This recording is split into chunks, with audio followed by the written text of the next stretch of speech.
Good evening, everyone. I'm Dr. Stefan Wallace, and on behalf of the COVID-19 Prevention Network, I want to thank you for joining this episode 4 of COVID and Black, which will focus on the topic of faith and COVID-19 in Black communities. Before I introduce the panel, I want to mention that the CoVPN, COVID-19 Prevention Network, has been organized in response to the COVID-19 pandemic to test vaccines and monoclonal antibodies that are designed to prevent, or rather protect people from COVID-19 disease. For more information about the CoVPN, please follow us on Facebook and Instagram at Prevent COVID-19 and visit us on our website at www.preventcovid.org. In today's episode, we will explore how faith communities are addressing COVID-19, the important role faith leaders play in responding to COVID-19 in Black communities, current initiatives addressing COVID-19 in faith communities, and our panelists will also discuss why there is still reason to hope and find encouragement in the age of COVID-19. For our audience that are watching and listening, everyone on Zoom will be muted. Please use the QA feature in Zoom for questions to the panelists only. If you are with us via Facebook, please use the comment feature in the thread to ask panel questions. We will likely not get through all of the questions that are asked, so visit our social media channels to engage in conversations and get answers to your questions, and also visit our FAQ section on the CoVPN website for answers to many questions that you may have. Lastly, I want to offer a disclaimer that the views and statements made by the panelists in this broadcast are their own and may not represent the views and position of their home institutions and/or of the CoVPN. For my panel, we have Dr. Ulysses Burley, who is the founder of You Be the Cure, LLC, a proprietary consulting company on the intersection of health and human rights. A native of Houston, Texas, Ulysses studied biology and Spanish at Morehouse College and medicine and public health at Northwestern University Feinberg School of Medicine. Ulysses then served as program director of the Evangelical Lutheran Church in America, Strategy on HIV and AIDS, as well as the director of HIV/AIDS programs at Heights Pharmacy. Although his primary training is in medicine and public health, Ulysses is dedicated to a vocation of social justice advocacy through faith and community-based initiatives. His primary work has been in the area of HIV and AIDS awareness, advocacy, and capacity building, but also includes mass incarceration, LGBTQIA+, gender and racial justice, food security, and peace in the Middle East. He has been a guest at both the White House and United Nations for consultations on the intersections of faith and HIV and AIDS, sexual and reproductive health rights, racial justice, and global drug reform. Dr. Ulysses Burley also happens to be a faith ambassador with the CoVPN Faith Initiative. Welcome. Next, we have Reverend Kamarian Anderson, who is a vibrant and visible trans woman of color with a passion for inclusion in the world. As the Alabama State Director within HRC's Project One America, Kamarian became the first trans person of color to serve in a leadership role within HRC in the organization's history. Kamarian was born and raised in Dallas, Texas, with family roots in Mississippi. Before joining HRC, Kamarian worked in the field of public health and education, managing both local and national prevention initiatives focused on HIV and AIDS and other health disparities that impacted marginalized communities. Kamarian brings with her a wealth of experience in faith spaces and currently serves as the National Co-Minister and South Region Coordinator for Trans Saints Ministry. In addition to this role, Kamarian previously served for 15 years as an associate minister at the Living Faith Covenant Church in Dallas, Texas. Kamarian is also the founder and former executive director of Black Trans Women, Inc., a national nonprofit 501c3 organization with a mission to uplift the voices, hearts, and souls of Black trans women. Welcome, Reverend Anderson.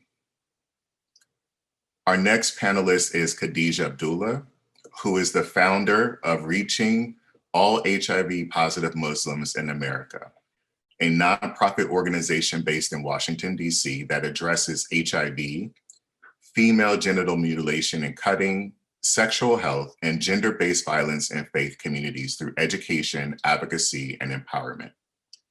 She holds a degree in public health and is a proud graduate of Southern Connecticut State University, where she began her advocacy career by organizing the first HIV/AIDS Awareness Day on campus.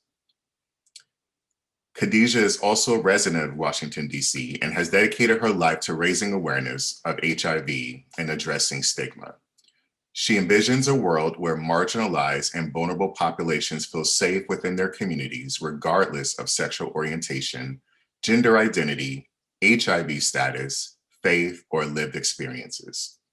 She founded National Faith HIV/AIDS Awareness Day, which recently was officially recognized by HIV.gov, a US government website managed by the US Department of Health and Human Services and supported by the Minority HIV/AIDS Fund. Her purpose in establishing the Awareness Day was to unite faiths across the country to address the HIV/AIDS stigma that exists and work toward creating safer spaces for all. Khadijah is also a faith ambassador with the Cobit Faith Initiative. And finally, last but not least, we have Bishop Oliver Clyde Allen III. Bishop Allen is a religious trailblazer, author, human rights advocate, an international community leader, and an entrepreneur. He is the senior pastor and founder of the Vision Cathedral of Atlanta, also known as the Vision Church, and the founder and presiding bishop of the United Progressive Pentecostal Fellowship of Churches, a socially progressive and inclusive religious organization that oversees senior pastors, ministers, churches, faith-based organizations throughout the United States and abroad. Bishop Allen is also the executive director of Vision Community Foundation, Inc., a nonprofit organization created to address socioeconomic and health gaps in the greater Atlanta community. He is also a member of the Fulton County Task Force on HIV and AIDS. Bishop Allen was also appointed in 2015 to the Presidential Advisory Council on HIV and AIDS. Bishop Allen is also a faith ambassador with the Cobit Faith Initiative.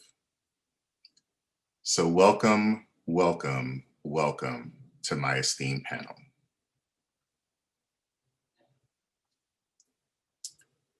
I have to say, as a sidebar, that I have known most of the folks, if not all of the folks on this panel for quite some time. And it has really been amazing to engage you all and intersect with the work and connect and partner in the ways that we have over the time that we have. And it is really a pleasure for me to have this conversation with you all. It feels a little less like work, but I recognize that there is an importance to the conversation that really transcends all of the work that we're doing in communities. So I guess the first question that I would love to ask is, how have you and your congregations or networks been impacted by the COVID-19 pandemic?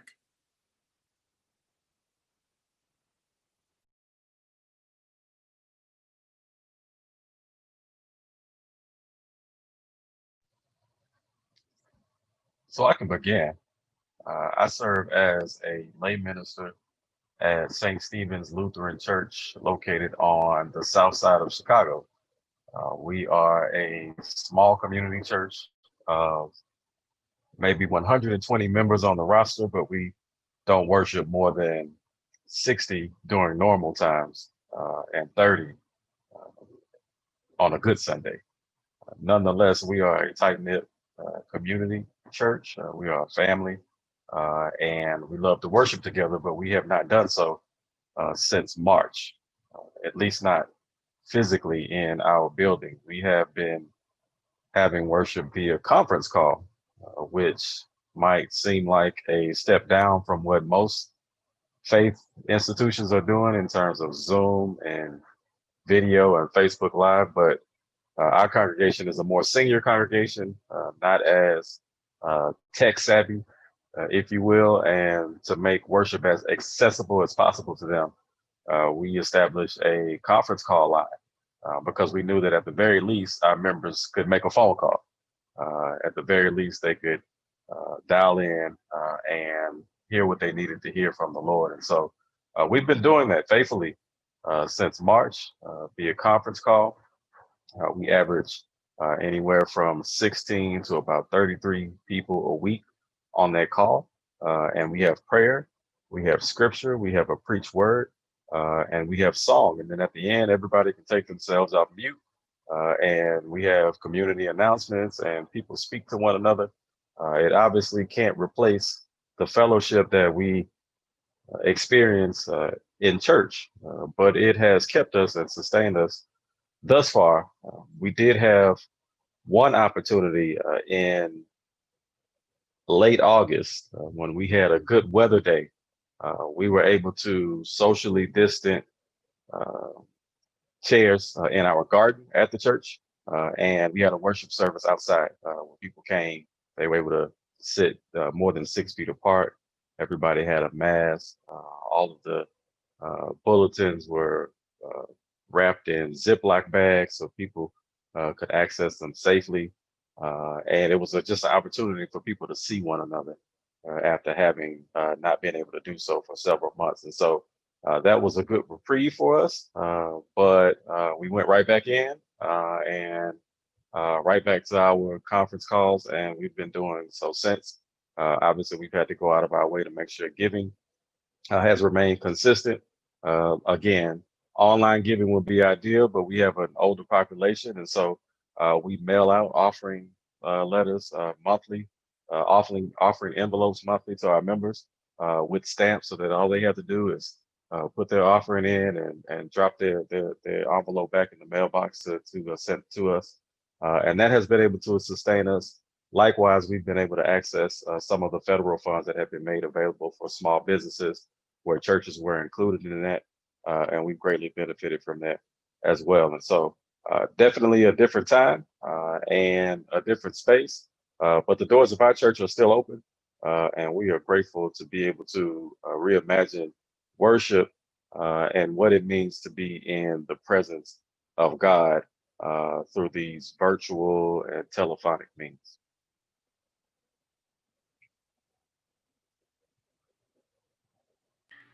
I guess I'll go next.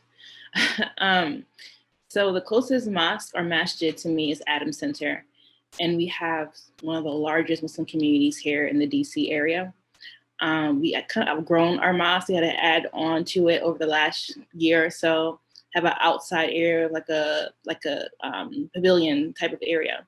So when COVID started, of course, we had to close down, and it's hard. I mean, I'm sure it's hard for all faiths, but every Friday, we go to the masjid for Jummah, and so many thousands of us come to the masjid, and you see your friends, and you see your, people you haven't seen all week, and we have tables to like buy things from, and it's a good way to learn and to hear from our faith and also socialize, and it's part of our faith.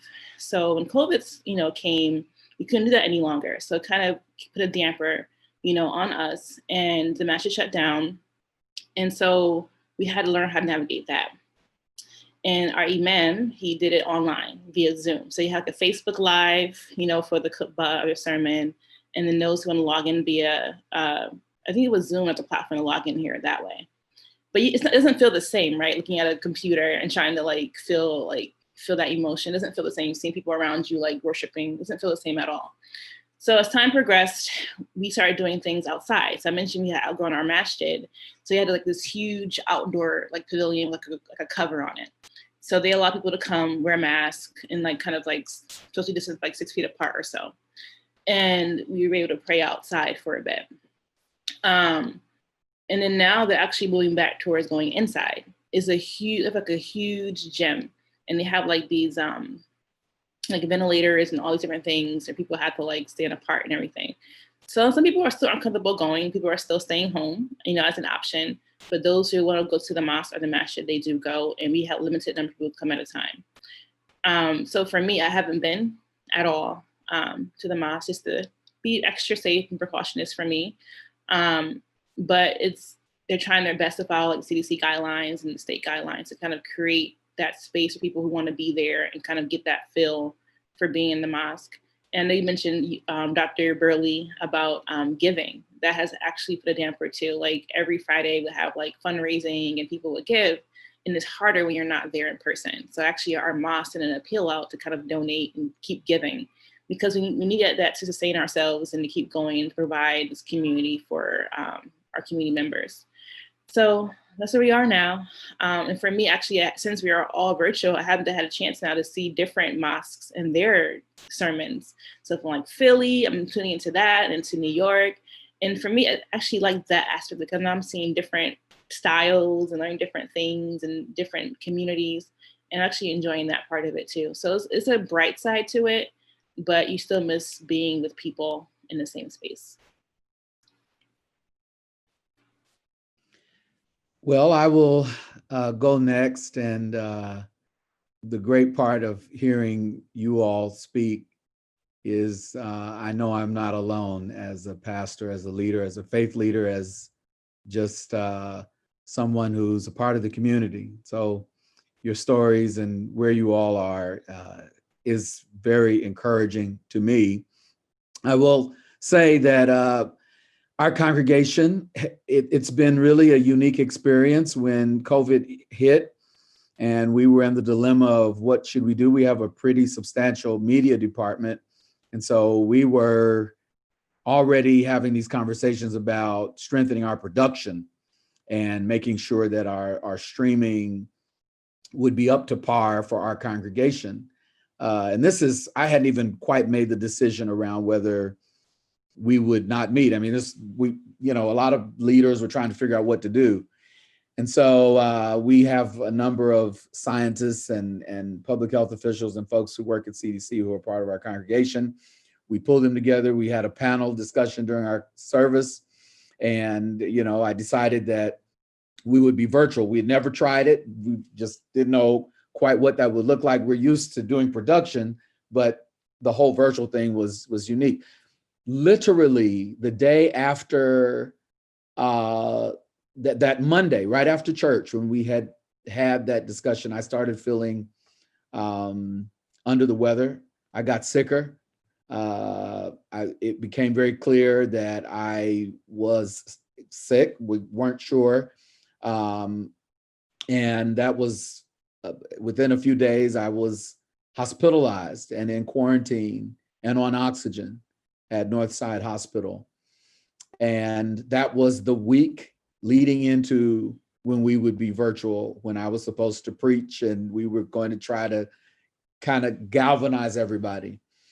That has been and was one of the most difficult moments of my life personally, but at the same time, trying to figure out, with me not being able to breathe and on oxygen and, in isolation, and my family couldn't get to me and I was sick. They were just debating about putting me on a ventilator, and it was just terrible.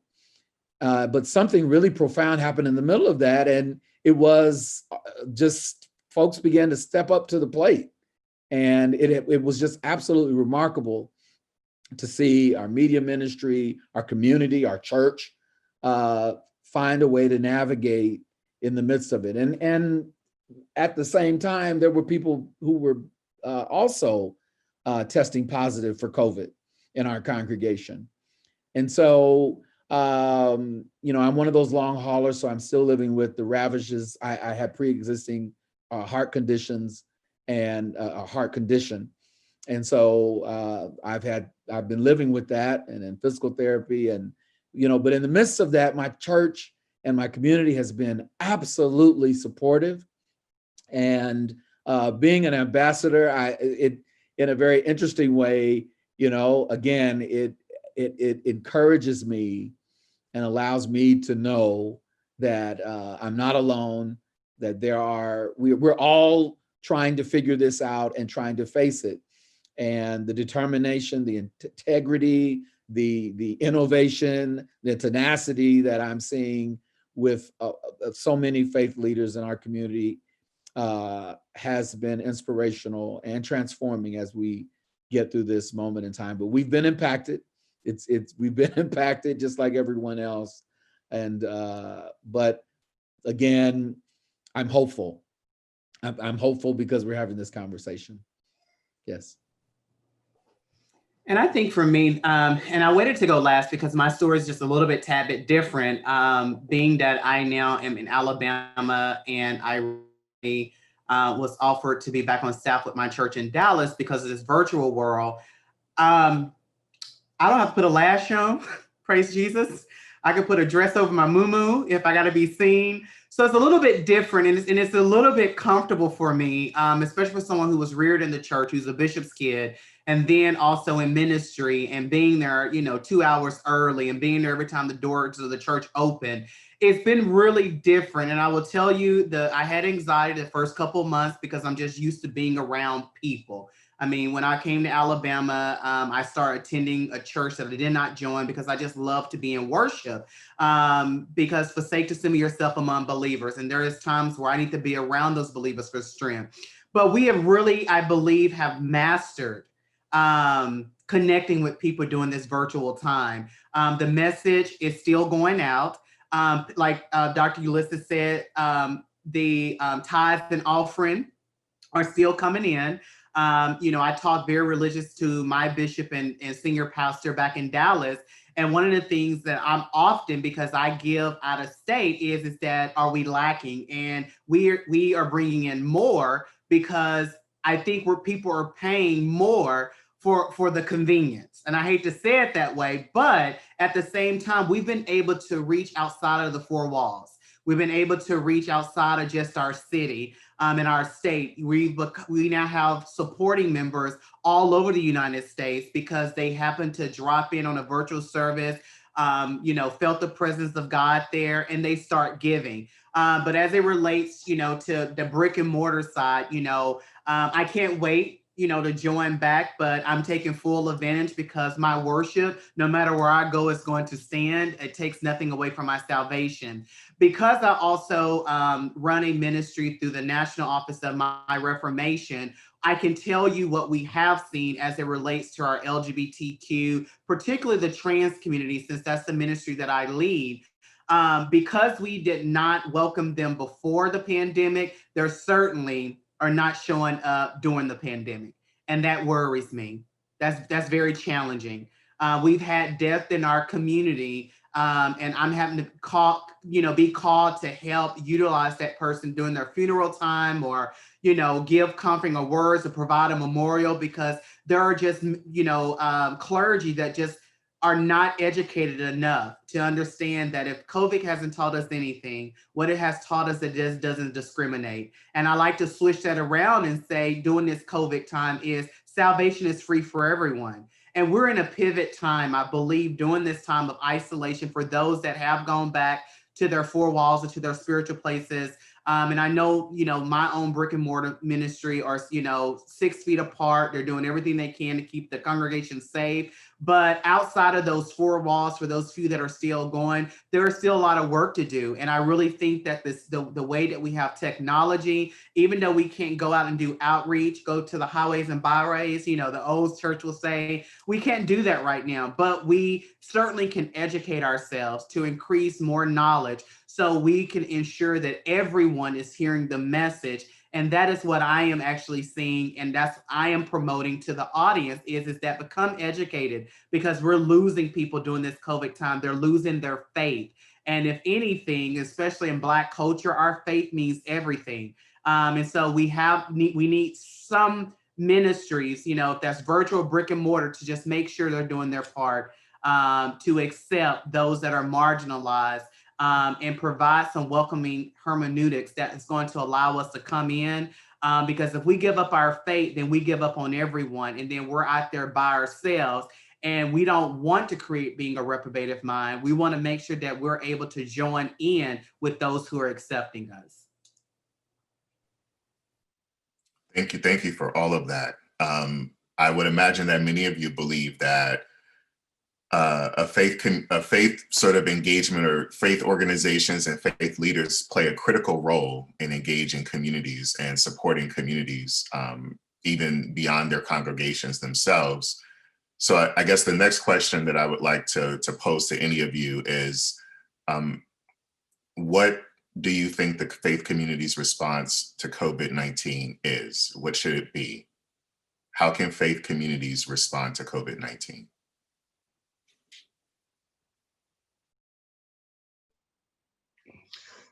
So the tagline of my organization, You Be the Cure, is that we treat people and not just disease. And that has been the foundation for which I have done the work of science and medicine and public health in the context of faith. I believe that faith communities are particularly positioned to treat the whole person, to be anti-racist, and to be anti-xenophobic, and to be anti-homophobic, and to be anti-other, and to be inclusive.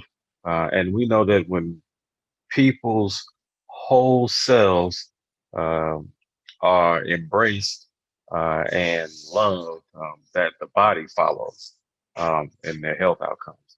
And so I think that faith communities, the response to this pandemic might not necessarily be that of medical care, but it can definitely be that of moral care, care for our souls, care for our minds, care for our spirits, in terms of treating the whole person, and not just the disease that is before us in COVID-19 and the many other comorbidities that are swirling around, particularly in the Black community. My sister, Reverend Anderson Harvey, noted that faith for Black people is uh, primary. It's one of the main things in our lives, and it often informs other aspects of our lives.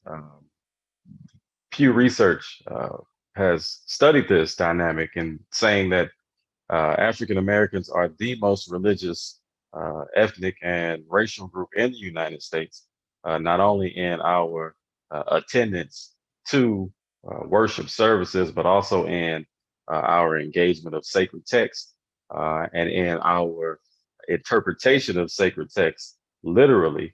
And so, given the disproportionate impact that COVID-19 has had in Black communities, and given that Black people are the most faithful people in the United States, I think that there's a clear connection there, a clear intersection there where faith communities have to be a positive aspect of the response to COVID-19, in terms of making sure that we theologize COVID-19 in a way that is life-giving and not life-taking, to make sure that we contextualize healing in a way that gives people the freedom to be able to access modern day and contemporary healthcare, and the kind of response that um, creates connection points for resources and information to factual and verifiable science, even if the faith community itself doesn't possess that information. You still have to be a connector to those people in the communities who you can count on for factual and credible information. And so the faith community has a tremendous role in responding to COVID-19, especially given the complexion of the pandemic and the faithful engagement of people of color in religion in the United States. I will piggyback what Dr. Ulysses, my brother, have said. And, he's so academic. I just love him. When I think about this, it's easier to say, especially for us that are disobedient, because through the scripture, our faith is strong and nothing's going to kill us. And we're washed in the blood of Jesus. At the same time, our biggest response is going to be lead by appropriate example. That's right. Period. If CDC is saying don't gather, then don't gather, obey the order of the land. There are things as faith leaders that we're responsible for. Everything that Dr. Ulysses said is very important, but we have to understand that our congregants, our congregation members, they listen to us that are leaders. And if we say show up, them people, it's going to show up, and we're putting them at danger. And so, I respond by saying we must lead by appropriate example. We must make sure that we're staying relevant to the media, to the news, to just whatever we need to educate ourselves. So we as leaders, we don't put ourselves in harm. We don't put our congregation in harm. We don't even put our communities at harm. And being part of a deep South or whatnot, that is the most blessed fellowship that you can get on a Sunday morning or on a Tuesday or Wednesday evening. Just what's going to help you make it through the day really is fellowship. But fellowship is causing leaders to pass because of COVID. Fellowship is, I don't care how good the word is, amen. I don't care how many tongues, I'm Pentecostal, how many we speak or whatnot, it is putting us in danger. And I think, like Dr. Ulysses said, it's important for us to make sure that we are caring about the people, and use this modern technology. And if you don't know how to use this modern technology, get with churches and fellowship with them that know how to use the modern technology, because we want to make sure that our congregation is thriving and they're healthy and they're living. And we also want to make sure that our leaders as well. You can't pour out something if you're sick. You can't pour out something if you're empty. You can't pour out something if you can't make it. And it's just important that we lead by appropriate example. Yeah, I want to add, well, there's nothing to add to what Dr. Burley and Dr. Anderson said. But I will say that, I've seen how there are denominations within the Black community that have lost a number of their bishops, a number of their pastors, a number of their leaders to COVID. And when you dig through the information, you find out that it was because, as Rev just said, people were gathering at critical times when they should not have. And the great thing about the COVID-19 Prevention Network is that while we're talking about faith communities, we're also leaning into this conversation about training and educating faith leaders, because as was just said, people take their cues from faith leaders in our communities, and particularly Black and Brown communities. The faith leader gives the affirmation or validation around certain decisions that people should make. And to be very honest with you, I've been very disappointed and very saddened to see some of the choices that a number of faith leaders are making. And I don't always think it is out of ignorance. I think some of it is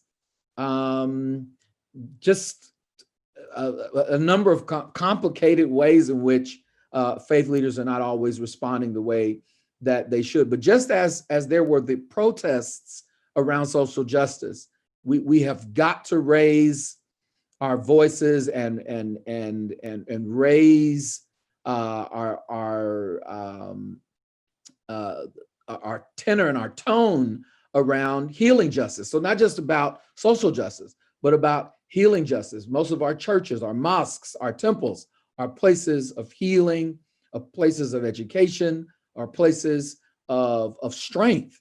And I feel like if just a few of us continue to have these conversations, strengthen these conversations, push these conversations with faith leaders, then we can see the results, and we can see what we inevitably need to see in our communities. And one last thing to add to that is that it's not just about, education around COVID. It's also we got to educate people on vaccines, and I know that's coming up. But in some ways, many of our faith communities have found ways to adjust to COVID. When you look at the data, you find out that there's a lot of people that have a lot of vaccine anxiety. And the only way that will be tackled and dealt with is educating faith leaders. I mean, I had nothing to say. They already covered everything. But I would say again, we are leaders in the community. And if people will follow what we do, they'll follow in our footsteps. So we say, come on, just come on out. They're going to come on out. So how can we live knowing that we could have possibly killed someone? Mm-hmm. People are literally dying right now in the US from COVID. The numbers are rising every day. And I know people want to go back to normal life, quote unquote normal life, and, go back to what they're doing before. But is it worth it if you get COVID and you pass away? And I think that there should be a uniform response. And that, what I mean by that is a response in following the guidelines and distancing and making sure that people understand.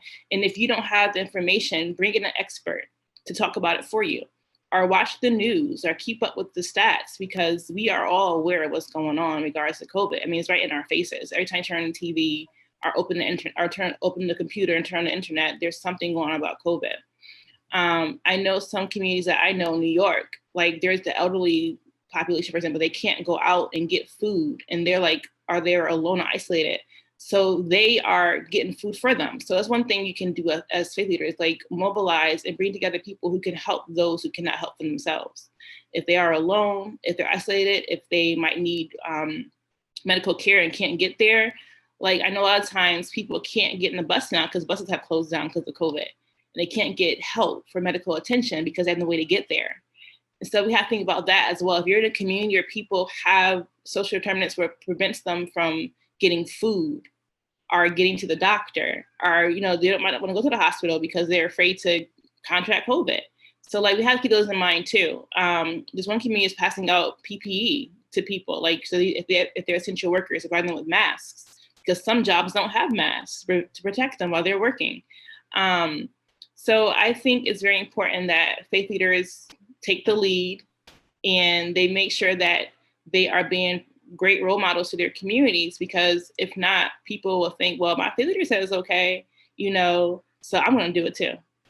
That's what I have to add to that. And also one last thing, when COVID was started around April or so, we had Ramadan, which is our holiest month every year. We go to the mosque every day, we pray, we gather, we break fast and eat together.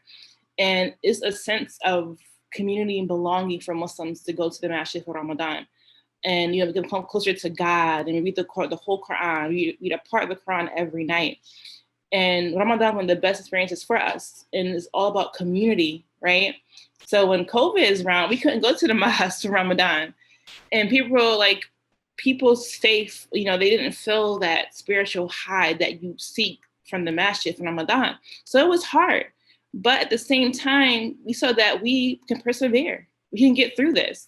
We stayed at home. We fasted at home. We did things we could do online. We kept the people that might have talked about before, and people are still giving. So, things change around us all the time, but as humans, we can adapt, especially if it's talking about saving our lives. So that's my take. Thank you for that. Quite a few of you talked about the importance of engaging faith leaders, and Bishop Allen, you talked about sort of following the science, and I think all of you sort of touched on following the science, watching the news, making decisions as faith leaders that will, be in the best interest of your congregations and your followers. And I guess because of the way that this pandemic has impacted communities and the pervasiveness, as you mentioned, Bishop Allen, some of the attitudes and beliefs about the medical establishment and research processes, and in particular vaccines. I'm curious to hear from one or more of you. What are some of the specific things that you are doing to engage faith leaders to educate them about COVID-19, the clinical trials that are happening, and ways that they might be able to be a part of them? I'll start attempting to answer that question by saying, I think what we're doing now is a part of that, having the conversation. I'll be honest with you, I've talked to a lot of leaders. I've talked to the leaders in my own church and people in my own family who, as I said, have a lot of vaccine anxiety. So I think on one level, we've heard a lot about COVID. People have been experiencing it for almost a whole year, and have seen the ravages of it. And of course, there are political tones and conversations out there that have made it complicated and interesting. But for the most part, you turn on the TV, as Khadijah just said, and you are staring COVID in the face. I think from my perspective, vaccines are a little different when you're talking about the fact that people need to be vaccinated. I because of my own personal experience with this, because I almost lost my life twice to COVID, I will be first in the line. I will wear it on my shirt. I would, take a day or two feeling nauseous over being in quarantine.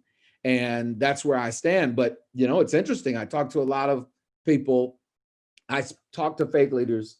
So for instance, what are we doing? What am I doing? I'm talking to faith leaders on a consistent basis, folks in my church, but just getting through the conversation without even having had, Dr. Burley and other experts on to give the information, it's been tough because there's a lot of misinformation and disinformation out there that I understand, particularly when it comes to our history with the medical field in this country, and the Tuskegee experiment, which is always brought up, and these very valid things. But I've also heard things that I may take some heat for saying this, but I've heard just absurd things like the government is going to put a chip in your arm. I mean, what? I mean, Moderna is going to put a chip in your arm, but that's what people really think. There are a lot of people in our community. They may not say it, they may not talk about it, they may not express it in public, but there are these very fantastical ideas out there that I think, because there haven't been a lot of comprehensive conversations about the facts, that people are sort of left to their own perspectives. And that's why, and I'm done, I'm really passionate about this, because we really have a big opportunity to not just not just talk about, something I just said, just talking about it, but we really have to tell people. And some of this is connected to my own opinion, but the only way COVID can be eradicated will be from communities in large numbers being vaccinated and understanding what it takes to really change the course of this. I know there's a lot of perspectives out there about that, but the options are few. This is life and death. As Khadijah just said, it is life and death. And we can't just talk about it, well, we're giving you a 101 on this. We really have to find a way to be passionate about this. This is life and death. Thank you, That's Bishop. my soapbox. That's my soapbox. I was just going to add, and Bishop, you're absolutely correct. Living in Alabama and understanding the Tuskegee, outbreak and trials and things like that has caused medical mistrust. When we speak about, religion and faith, congregations, spiritual houses, what resonates to me, and also probably from my Black church Pentecostal background, anytime you're talking about vaccine and clinical trials, that's all new. We don't have scriptures to support that. And if we don't have scriptures to support that, then therefore, we may not know how to promote that. We may not know how to inform our congregation. If anything, because you're talking about medical mistrust and you're talking about a congregation who is preaching healing and deliverance and being set free. Okay? Healing, deliverance, and being set free. And now you're talking about a vaccine clinical trial. And when you just don't have that level of education, you don't have, a theology to go to back it up. All we hear is that our faith is strong enough that we don't need that. And then, as Bishop Allen alluded to, then we got to have conversation. Oh, this is the end of the time. This is Antichrist. They're trying to put a chip in. So there is medical mistrust, yes, but there's also lack of education. There's also lack of conversation around other theologians and other preachers to say, what do you think about this? Is this biblically based or whatnot?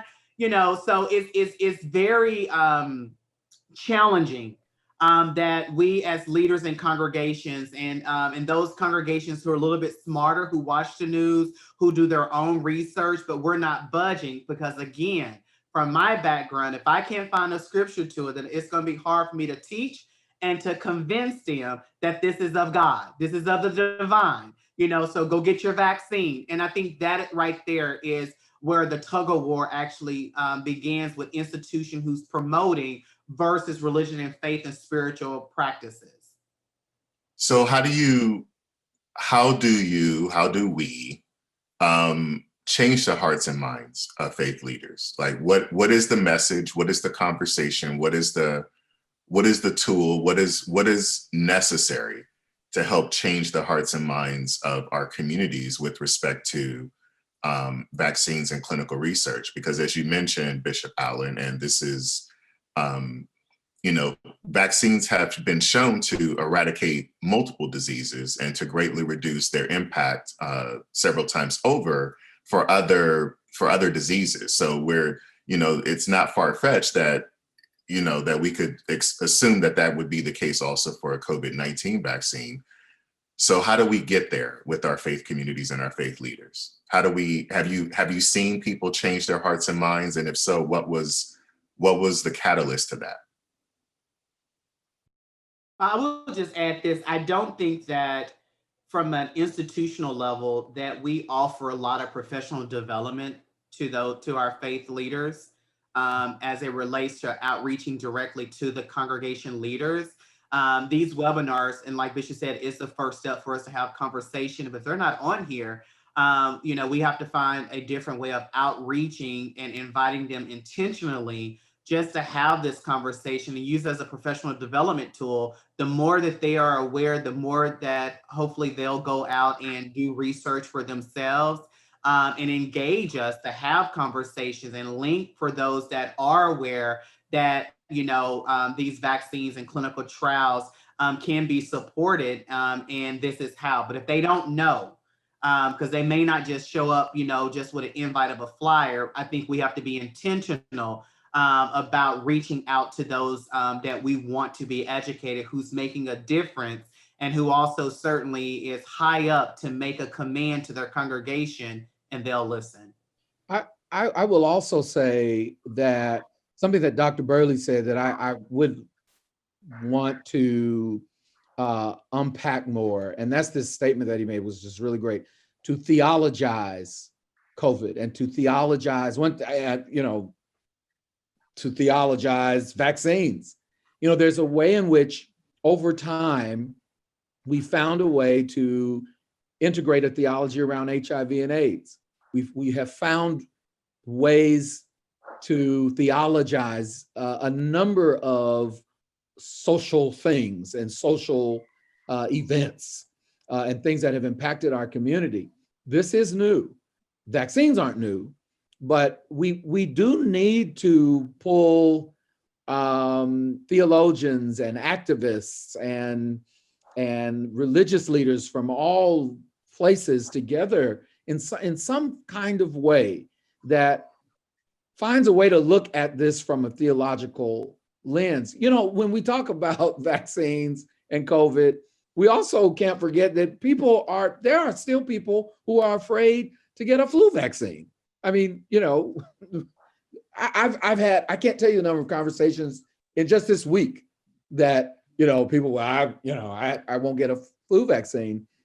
And I understand the apprehension. I understand all of that. But there is this disconnect, as Rev just said, this disconnect between science and religion. And I think we as faith leaders, we as this network have a huge opportunity and a huge platform to theologize, to put theology between, or as the bridge between science and faith, and bring it together in a way that people can digest theologically, and then it impact their behavior. One of the ways that I've tried to bridge that gap that Bishop talks about between science and faith is to first meet people where they are, but then to also draw the corollaries and the parallels between that of science and faith, right? For me, this work that I have done, where I have both feet firmly planted in the science and in the sacred, has been an easy marriage, if you will, because for all intent and purpose, science and faith represent the same things, and that is the sanctity of life, the preservation of life, the abundance of life. Um, no matter what your faith tradition is, the foundation of that tradition will be life and life abundantly. And if you look hard enough, then you'll notice that also scientific research has been geared toward the extension of life, the preservation of life. And so, in many respects, faith and science aren't that much different between one another. And so, I try to start there with faith leaders. My sister Reverend Kamarian talked about additional training for our faith leaders and enrichment. I think we have to resource that training and enrichment.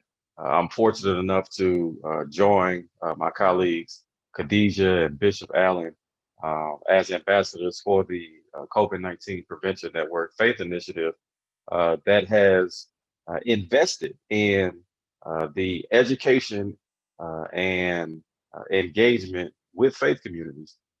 And so that is a step in the right direction. And that's an investment that we saw to begin to happen with HIV and AIDS, because people on the biomedical side realize that our solutions that we come up with in laboratories and in hospitals are only as effective as the people that are willing to access them. And the people that had access to those key populations were by and large faith communities. So there was an investment made there. Now there's being an investment made in bridging the gap, as you say, Bishop, with COVID-19. And I think that it's an impetus to something greater, and maybe infrastructure being established further down the road for other public health crises that emerge in terms of how it is that we respond. And so I believe that we're moving in the right direction. Dr. Wallace, you asked the question, how do we begin to chip away at, kind of the resistance that has always existed around these conversations between faith and science? And I think the answer was in your question. We chip away at it. Bishop Desmond Tutu famously said, there's only one way to eat an elephant, bite by bite, bite at a time. And so for me, it's about taking that small bite, whatever it might be. Bishop Allen, you talked about, people's reluctance still to engage the flu vaccine. Well, for me, one of the bright sides of my engagement with faith leaders and faith communities around COVID-19 is that for the first time, I've heard from a lot of people who were willing to uptake the flu vaccine this year. I'm not necessarily ready for a COVID-19 vaccine. It's happened too fast. There's been too much misinformation swirling around it. But I think I'm ready to embrace a flu vaccine. And so I can't tell you how many people in my faith community have expressed to me that for the first time in their lives, and these are people on the other side of 60, that they went and got a flu vaccine. So for me, I see that as progress. Maybe I haven't moved people closer to an awareness or to a trust level where they're willing to consider a COVID-19 vaccine. They need more information. But we've moved people to a place to where they can feel comfortable about uptaking a flu vaccine because they understand that that might make them less susceptible for COVID-19 infection moving forward. And so I consider that to be a win, given the urgency of the pandemic. We'd like to not have to wait for each pandemic to come along to move people closer to health and wholeness. But we take what we can get, and we hope that we can continue to chip away, bite by bite, at this elephant in the room of I won't call it medical mistrust because that puts the burden on us. I would call it medical untrustworthiness that has subsequently led to mistrust. For us to be able to put some confidence back into these systems that we rely on to keep us well that have historically made us sick. Dr. Burley, you mentioned theologizing HIV and AIDS. Can you say a little bit more about that? In particular, what kinds of messages around HIV and AIDS were successful in terms of this concept that you referred to as theologizing it?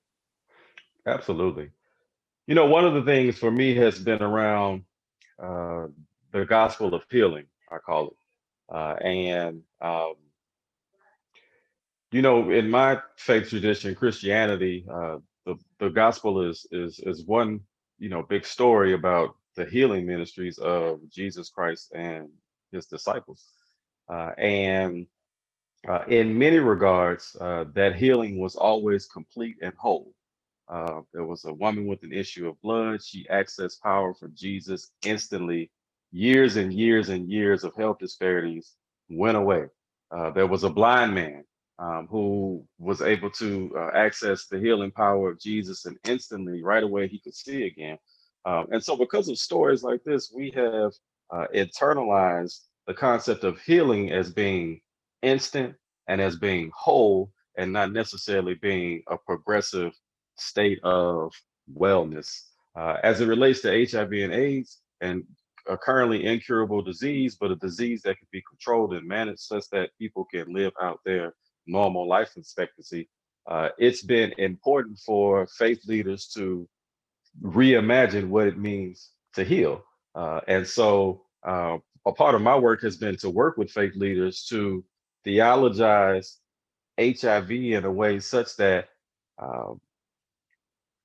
having access to life-saving antiretroviral therapy and being undetectable and therefore unable to transmit to your loved ones is a form of complete healing for a virus or a disease that does not have a cure. And so when you can begin to contextualize that with scripture, people can say that although I am a person living with HIV, because I have access to life-saving treatment that keeps me healthy, but also keeps the people I love healthy, I am whole.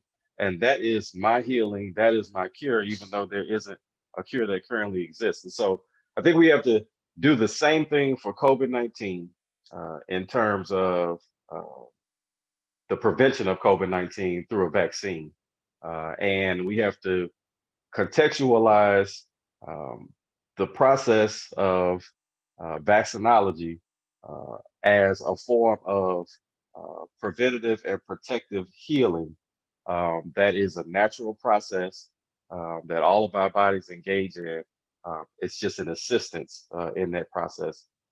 And so, again, there are a lot of different ways in which we can take 2,000-year-old text and contextualize it for contemporary reality using the scriptures that we already have.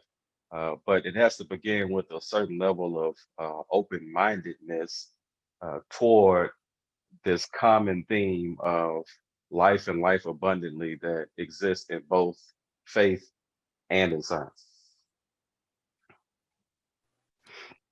I would just add one thing. I would say, I mean, it's been said, you guys really detailed your responses, but I would say baby steps. I think a lot of us have grown up in communities where we're told, you know, vaccines aren't okay. People had this happen to somebody became autistic, for example, or Tuskegee. And a lot of us don't have education. And so what I'm doing is, you know, as part as CoVPN, I have gathered at least 8 faith leaders, and some of them have had the same kind of sentiments, right? So we had conversations about it, right? I think education is the key. A lot of us have certain, conceptions about vaccines because we never had these conversations about it. We never asked the expert. For example, I'm not an expert by no means, but we had this convo with faith leaders. We brought in someone who was, and they talked about it and broke it down for them to understand it. And the role is to provide the information and have folks make their own informed decisions. If they don't have education, how can they make that decision for themselves? So that's part of one of the works we're doing here at CoPN is to provide education about the vaccine trial, what we're doing, you know, how transparent it is. You can drop out at any time, you can ask questions about it. If you don't feel comfortable, you can leave at any time. But it's important to ask questions and to learn so you know, and then take that back to your community and share the information. And with faith leaders, they can do that. Because again, they have that influence on their community. They can talk to them about it and say, hey, so what we learned about it, or bring in an expert to talk about it with you today. Ask your questions, let's, you know, just get it out on the table. And hopefully they can make their own informed decision about how or if they want to be part of the vaccine trials.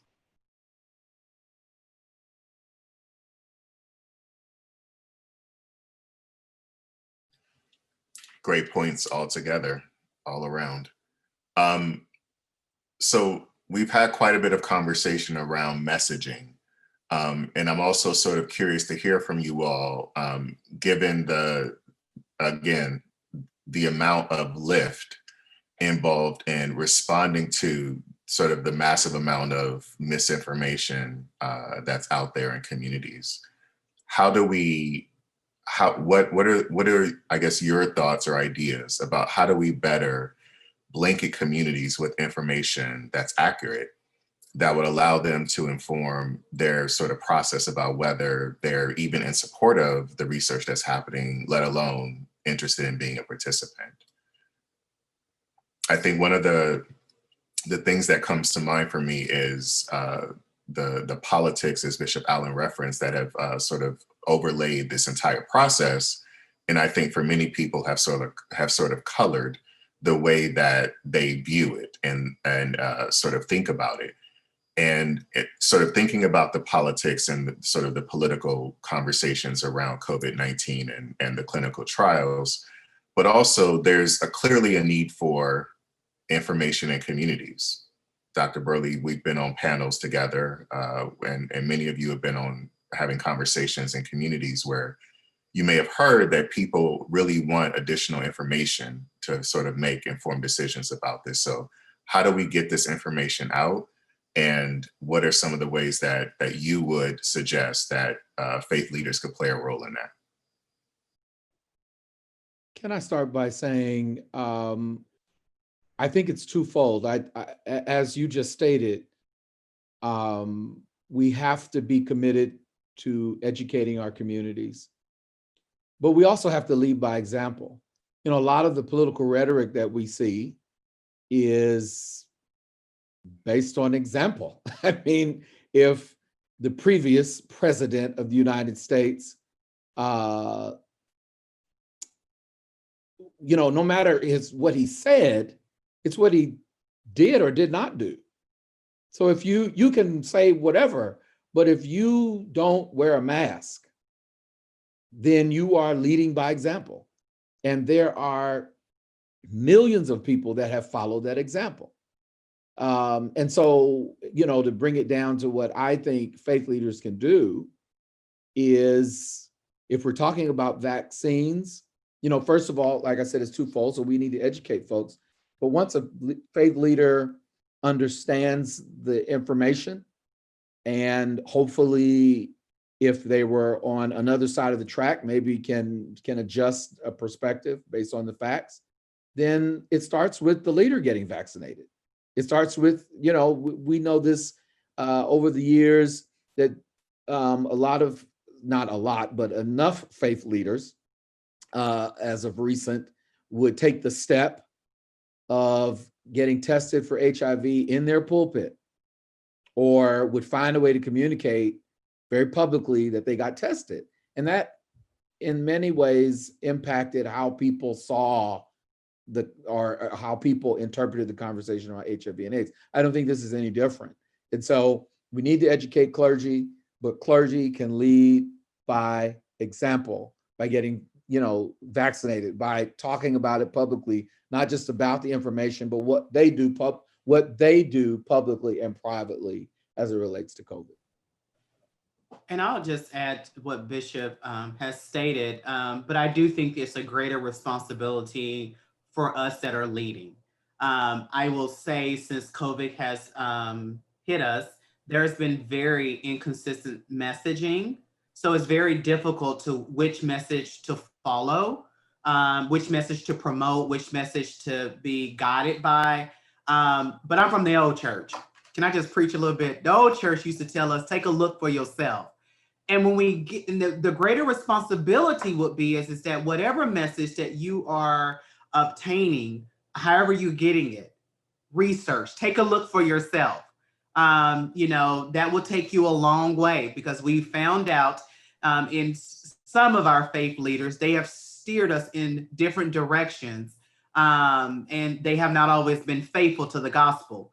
But it's our responsibility to take a look for ourselves. And so that's what I would like to respond is that there's all various messages that are out there, but you have to take a look for yourself. When that understanding and that confirmation comes, then share that information out to your congregation, out to your community. But I think because of the mixed messaging, I don't think we are being responsible to really research that, because we feel that we don't know what to respond to. If anything, we'll go back to what I said earlier.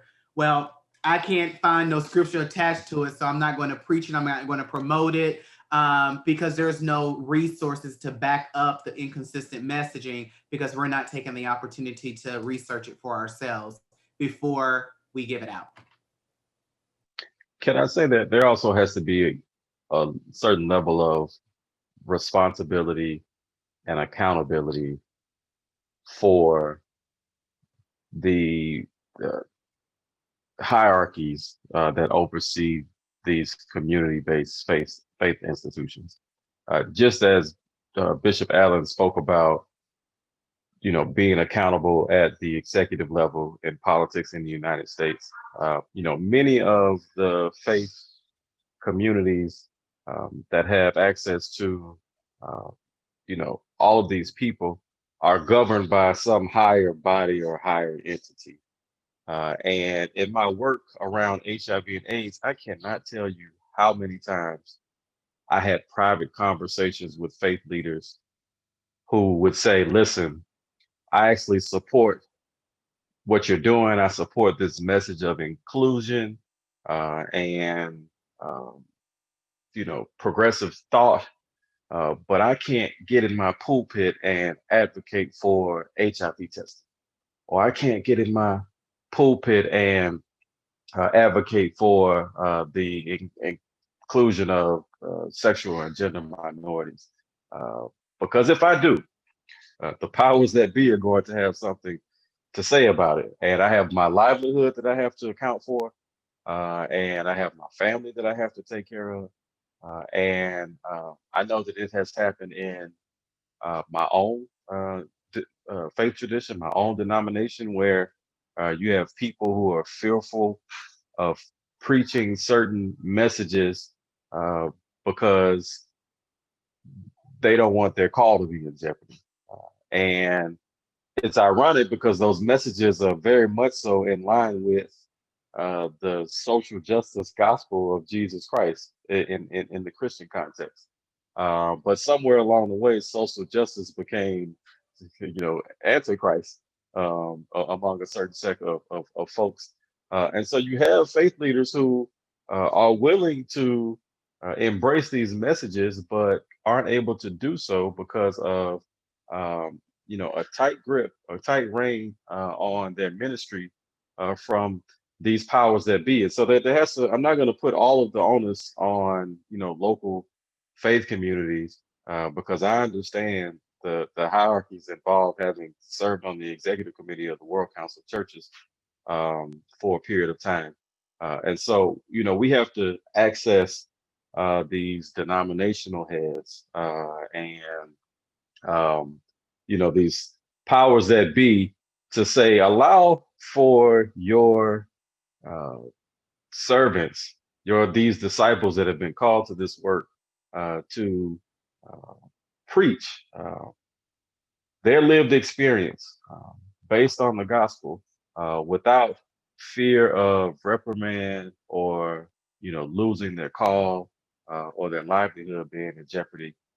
And I believe that will create a certain level of freedom for those of us to then be able to engage some of these more taboo topics, if you will, around faith and science, and more specifically vaccines. So we have to hold our local faith leaders accountable, but we have to understand that in many regards that very few people have the prominence and the freedom of a Bishop O.C. Allen. And so we have to recognize that and be able to create a certain level of flexibility for these people to live into a contemporary understanding of centuries old traditional texts. Dr. Ulysses, can I just add that I know we're talking down. I'll be remiss if I did not say we have to stop taking the power out of the pews. They also, too, that accountability bottom up is very much important as well, especially with this conversation. We have seen it through the affirming ministries. We've seen it through the HIV. We have to start opening up our mouths. We have to start holding our leaders accountable. The old saints would say, well, if you start giving your tithes and offering, no, that's not the case. We are removing at times power from the pews. And I think that if we start adding power in the pews and empowering them, that will be our advocates, our co-conspirators, as it relates to what the preacher may not want to preach, may have to start preaching it because it's demand from the pews up. That's right. Y'all know what's sad? That it had to take a leader getting sick or someone in their family passing away for them to take COVID seriously. And, in our faith, the Prophet Muhammad, peace and blessings of Allah be upon him, said, tie your camel first and then trust in Allah. So you can't say, oh, my faith gonna keep me healthy. I don't have to follow these guidelines. We just, trust in God and we'll be fine. Allah, Prophet Muhammad says very clearly, tie your camel first. What that means is put on a mask, social distance, tell your congregation to follow these CDC guidelines to keep themselves healthy and safe. Prayer is not going to just cut it. Prayer is powerful, yes, but people are dying that are praying as well. So you have to wear your mask. You got to tie your camel and keep yourself safe and tell your congregation the same exact thing. Because if you're not doing it, if you're going out and you're preaching to your congregation without wearing a mask and you're having, in-person gatherings where you're not sitting 6 feet apart and you're all together and you're praying together and all this, people are bound to get sick. So you're not tying your camel. And then you are putting your fellow brother or sister in harm's way. And you're going to be held accountable for that in the day of judgment, if you think about that, because you're putting them in that risk. So that's something I want to add in that regards. And in Islam, we try our best to follow these teachings of making sure that we keep ourselves healthy. And if you have the education and information, then you need to follow it.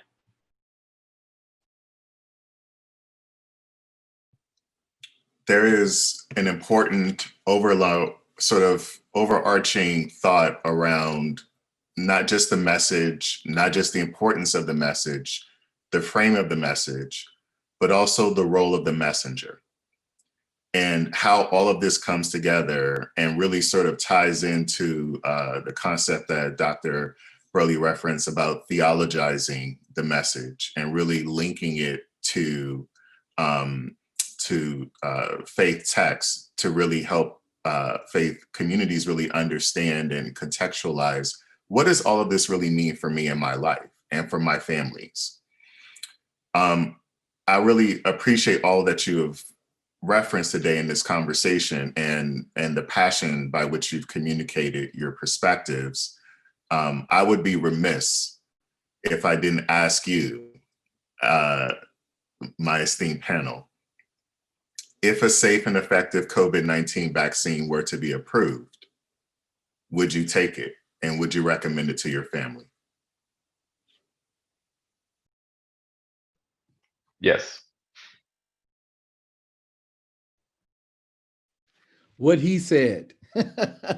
Definitely. I mean, and I said it earlier, I will be first in line. I am also aware that everyone has not had the same experience. Everyone has not had the same experience as me. And I think we also have to find ways in the midst of our passion around this topic and conversation that we don't fall into the judgment of, fall into this judgmental air around people that may not be where we are. I think someone said a minute ago, to take our time, baby steps. Khadijah made reference to just, very slowly and methodically. But as was said a minute ago, I feel that I have a responsibility not only to my faith community, but I have a responsibility to my children. I have a responsibility to my immediate family. And my mother even said to me, without us even having a deep conversation about it, when we were talking about vaccines and her vaccine anxiety, she said, well, if you do it, then I'll do it. I said, well, let's go. Let's make it happen. And so the answer is yes. Yes, I will. I guess you're waiting. All I can hear in my head is, in the name of Jesus, in the name of Jesus, we have, and it's funny, when you ask that question, I have to really think. It's like, I would, because I understand the science behind it. I understand my work background in public health. I understand that. But when you ask me that, it's like, woo, all of those teachings and what I preach. But I would really say I would because I have the faith, and I would because I know as a leader, I have to be an example. The hard part is trying to convince others. But I do think that will be moving the needle forward.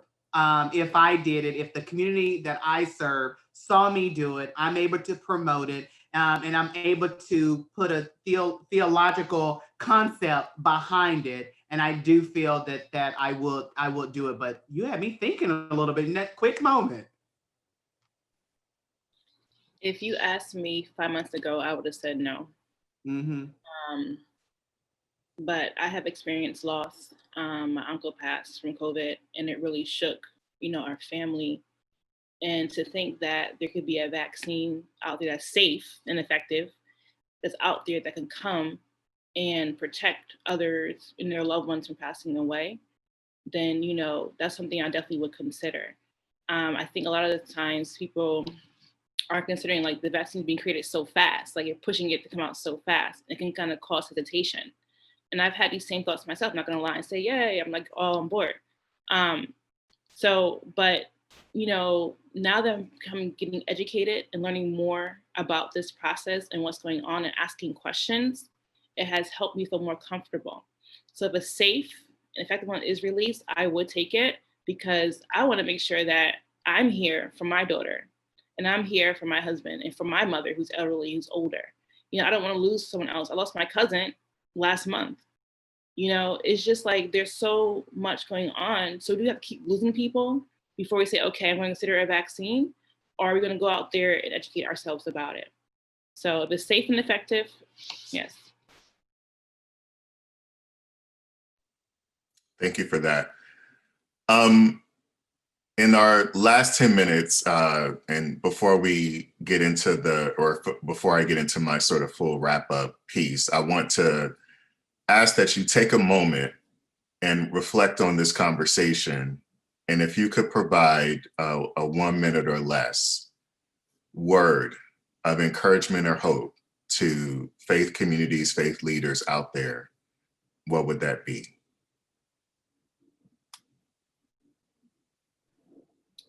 I know that a lot of times faith leaders feel the brunt of the world on their shoulders. So many people are looking to them for guidance, and it can be overwhelming, especially in times like this. But I would say that we will get through this. We've gotten through so many pandemics in the nature of human existence, and we got through it, and we're still here, and we have survived. I know a lot of us are itching to get back to normal and living our normal, quote unquote, lives. But right now, this is our new normal. We have to take steps to take care of ourselves. And sometimes it's okay not to be okay. Talk to a mental health counselor.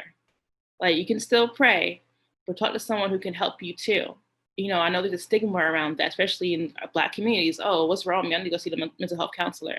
You can do that. It's completely okay if it helps you to get through this. And in Islam, in the Quran, in Surah in Shara, in Surah 94, Ayat 5, we have this verse that says, with every difficulty, there comes ease. With every difficulty, there comes ease. So right now it's difficult, but there will come ease. So we can get through this and we can see the light at some point. It's somewhere ahead, but we're working hard to take care of ourselves and take care of you. Self-care is important. And then you can be there for your congregation.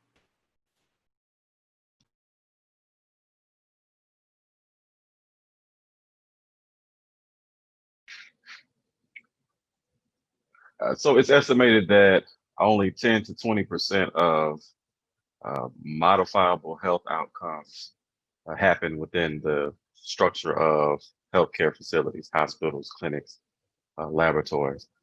The other 80% happens within the framework of the social determinants of health, which include our neighborhood and built environments, where many of us are members of a local faith community.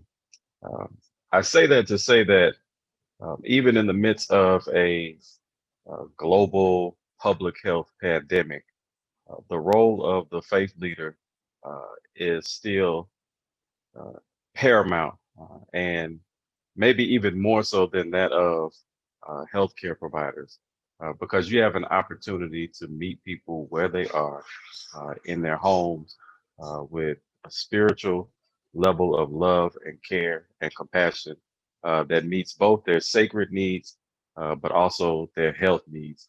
Because at the end of the day, those two things are one and the same. Both of them are for the preservation and extendance of abundant life. And so follow the science, follow the facts, and in doing so, it will honor the sacred, it will honor the spiritual, it will honor the soul, because the science will lead to um, an abundance of life, and that then will be in line with what it is that we seek and look for in our spiritual practices. And so promote all of the things that have been identified as being life-giving. And that means wearing a mask when you go outside. That means making sure that you're socially distancing when you're in public areas. That means washing your hands as often as you possibly can. That means quarantining and limiting your activity. All of those things contribute to the sanctity of life and the public health mandates that are before us right now. And so it really is a simple mandate because it's the mandate that we've all been given already in terms of uh, life and life abundantly. And so just stick to those mandates, and we will emerge from this pandemic hopefully better than how we went in. And I would say for myself, as leaders, we cannot lead or be a leader if we're not leading by example. And I think complacency is still a powerful enemy that may gain a stronghold, on our church, in our congregation. So it's our responsibility is to lead by example, to become educated. What comes to mind, is a verse in Revelation. I know we don't like to look at Revelation, but when John was speaking to the churches, and one of the scriptures says to wake up, strengthen what remains and is about to die. We're in that season, but it's our responsibility because there are still more deeds that are unfinished. That's important for us as leaders in order to gain.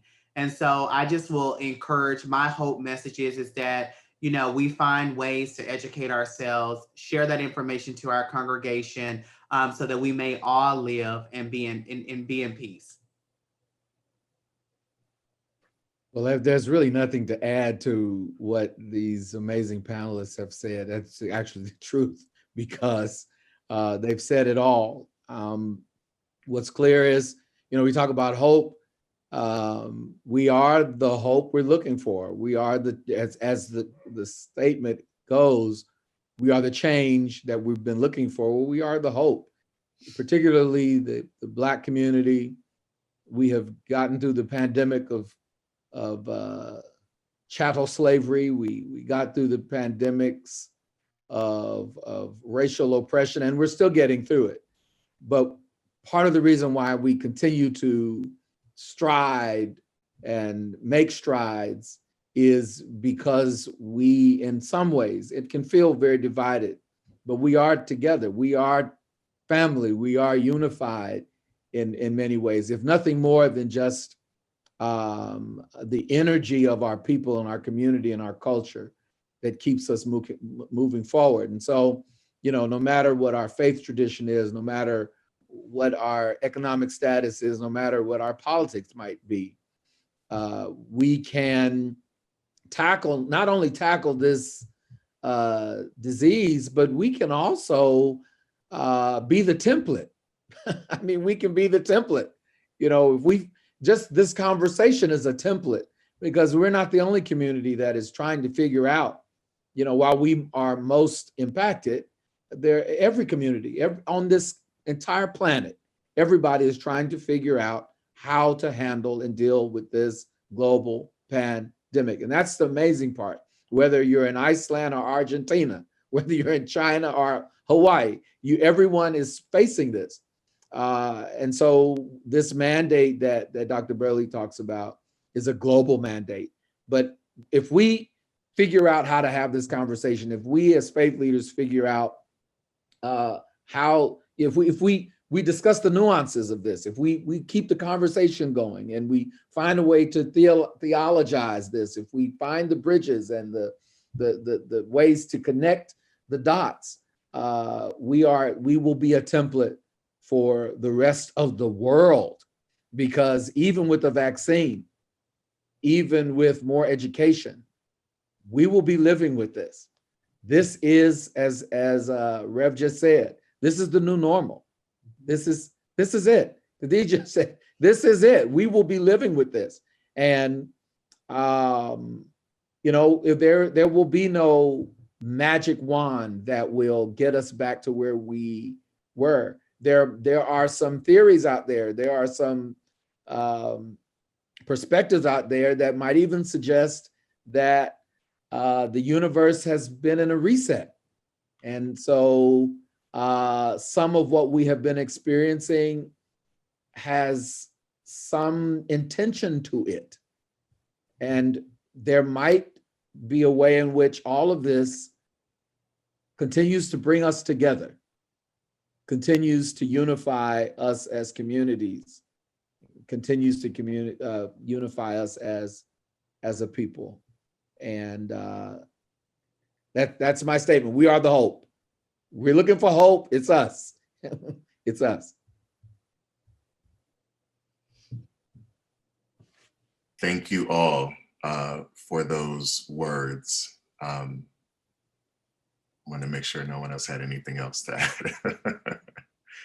add. This concludes our session for today. On behalf of the COVID-19 Prevention Network, I want to thank our esteemed panelists for taking the time to speak with us today, to share their voices, their experiences, and to give of themselves, to bring attention to a very important issue in a time when we're all looking for answers and a way forward through the uncertainty. I want to thank all of you who attended this episode of COVID in Black. And I hope that you found this episode enlightening and informative. If we did not get to your questions in this session, please know that you can follow us and engage us on Facebook and Instagram, Prevent COVID-19. Visit our FAQ section on our website, www.preventcovid.org, for additional information. The recording of this episode will be available on our COVIDPN Facebook page as well as our YouTube page. Please join my esteemed colleagues and I on Wednesday, November 18th for COVID in Black episode 5, which will focus on addressing the questions and needs of Black healthcare professionals and providers, where we will also further explore the importance of raising awareness and knowledge about COVID-19 research studies, the factors to consider when referring their patient populations to COVID-19 research studies, and what they believe will be needed to support acceptability and uptake of an approved COVID-19 vaccine within Black communities. Of course, if you're interested in learning more about the COVID-19 Prevention Network, as I mentioned before, please visit our website, preventcovid.org. Of course, please stay tuned for future episodes. Thank you all again. Have a great evening and a great week.